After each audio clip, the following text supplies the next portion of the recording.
Witam Cię w imieniu naszego Pana Jezusa Chrystusa. Z ogromną radością przychodzi do Ciebie z następny film i będziemy w dalszym ciągu rozmawiać o umowę krzyża, o ofiarę Jezusa Chrystusa za Ciebie, za mnie. I dziś na żywo tego tematu zapowiedź krzyża. Starego Testamentu zawsze mówi o tym i troszeczkę będziemy rozmawiać w tego temat. My teraz żyjąc w czasie obecnie mamy to szczęście, możemy powiedzieć, przywilej, że możemy patrzeć na krzyż, widząc go w perspektywie dziejów, wszystkich tych Bożych dziejów, które już wypełniły się.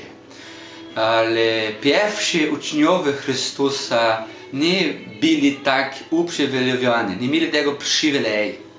Dla nich ukrzyżowanie było wstrząsające, tragiczne wydarzenia, którego byli bezpośrednio świadkami. Przyjęli śmierć swojego kochanego mistrza oraz rozczarowania spowodowane niespełnionym nadzieja ustanowienia mesjańskiego królestwa.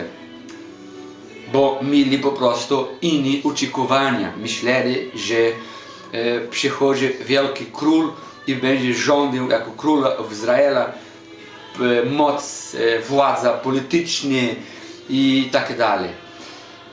Byli załamani nieoczekiwanym przez nich rozwojem wypadków.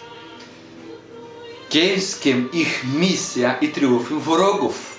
Wyglądało, że wrogów zwyciężyli Pana Jezusa Chrystusa, Mesjasza, i Boży plan nie wypełnił się. Taki mieli po prostu wygląd.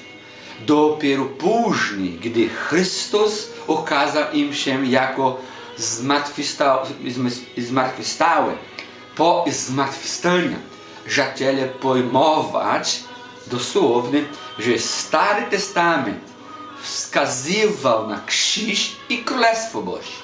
Dopiero wtedy zaczęli rozumieć, że Chrystus miał najpierw wypełnić obraz cierpiącego sługa, zanim mógł powrócić jako obiecany król, abyś królował.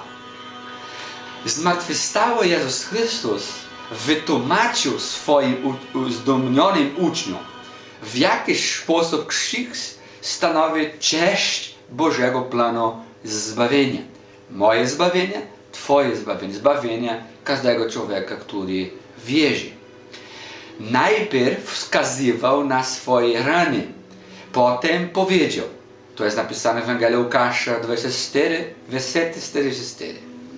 To są moje słowa, mówi Pan Jezus, to są moje słowa, które mówiłem do was, będąc jeszcze z wami, że się musi spełnić wszystko, co jest napisane w psalmach. Ewangelia Łukasza 24, 44. Następnie Pan Jezus Chrystus otworzył im umysł, aby mogli zrozumieć starotestamentowe proroctwa i obrazy zapowiadającego Jego śmierć.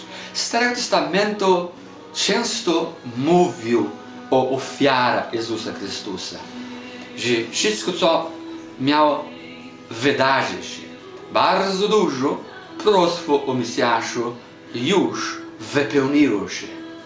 I oto moje zachęcenie do Ciebie.